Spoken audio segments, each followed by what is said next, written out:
Tales from the underworld for Nick Theodosi's Prestige Cars. 18 after 8, Sly on leave at the moment. We're joined by Detective Senior-Sergeant Ron Iddles from the Homicide Squad and head of the Cold Case team. We can call you Ron. You can call me Ron, thanks.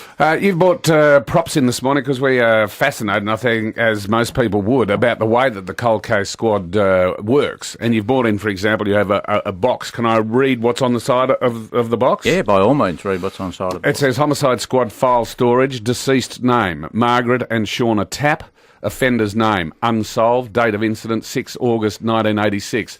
And you presumably would have boxes of documents in relation to that particular unsolved cold case.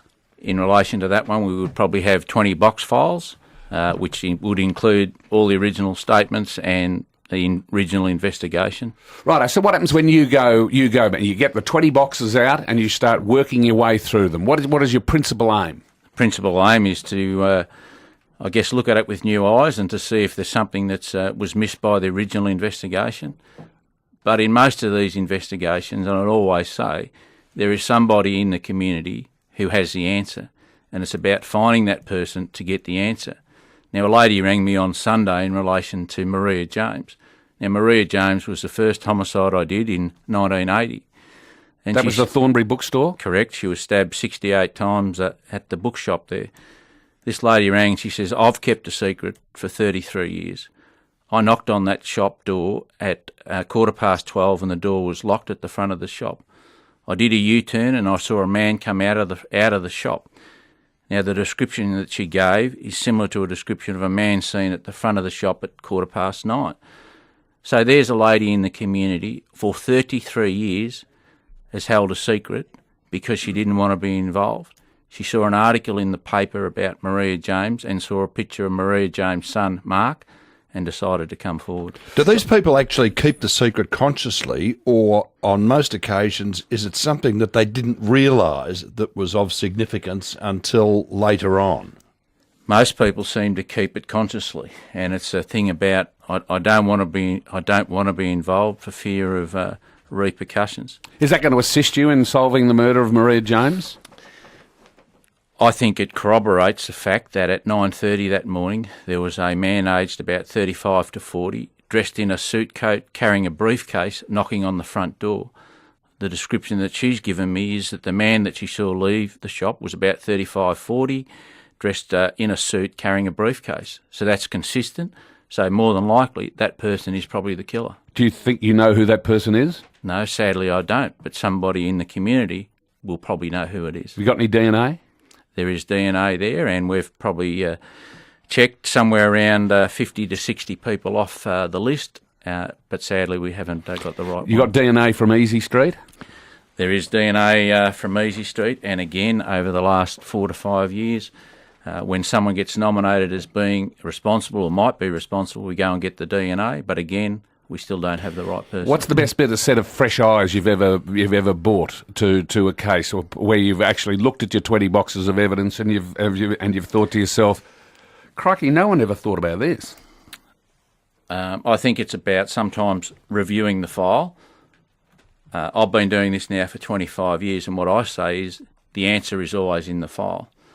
One of the cases that I was going to speak about this morning was a security guard, Slav Tomsek, who was bashed to death at Casablanca's reception centre back on the 22nd of February 2002. Now, the very first piece of information which came in was a phone call at 8 o'clock in the morning on the morning of his murder to Cranbourne Police Station. We followed that up, but as a result... What did the call say? The caller said, this is who's responsible, this is why it's happened. Right. So we went and found that man, and we spoke to him, and he says, no, I was home in bed with my girlfriend. So we went and saw the girlfriend, who confirmed it and basically gave him an alibi. Right. Do you believe her? Now I don't know, because what's happened is we've reviewed it, and you look at who gives the alibi. They're now separated. I've been to see her, and she says, Ron, he wasn't home. Right? Yeah. So it's about going back over the file. If there's an alibi, let's go back, because relationships break up. And now she's provided and says he wasn't home, but I can also tell you he's responsible for another murder, and he confessed to me.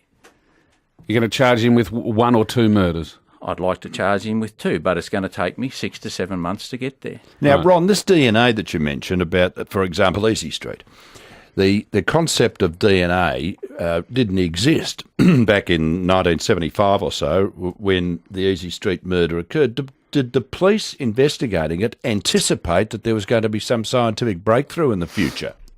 No, but as a result of doing post-mortem examinations, there's always swabs that are taken. There's always fingerprints that are taken.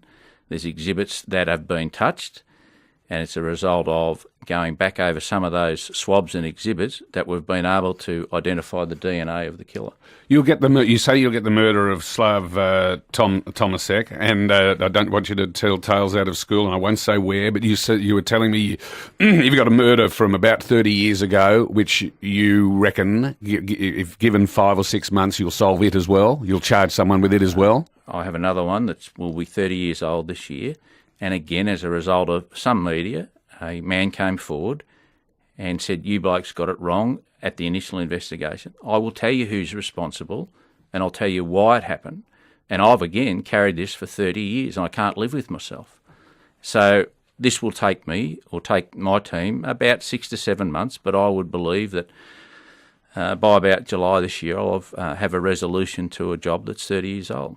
We need to take a break, and I could talk to you for hours, but just quickly, what's in Ron Iddles' head? What's the number one cold case that you would like to solve? Shirley Collins, 1953. Come back and tell us more about that. 25 after 8. 28 after 8, 1800 333 000 is the number Ron wants you to ring for Crime Stoppers, especially the bloke who rang Cranbourne Police on the 22nd of February 2002. That's right, at 8 o'clock in the morning. In relation to the murder of Slav Tomsek. We've got limited time. Shirley Collins is your number one, 1953. What was that? Shirley Collins was a 14-year-old girl that worked at Coles in Richmond. She lived out in Reservoir. On a Saturday night, she told her mum she was going to a party in Richmond. Her mum gave her a £1 note. She allegedly caught a bus to Richmond. She was never seen again, and her body was found in Mount Eliza in a drain where she'd been brutally bashed to death and raped. Okay, fascinating stuff, and we thank you so much, Ron. Pleasure. 1800 333 000 for anyone who, such as Ron described, has been carrying around information in their head for some years.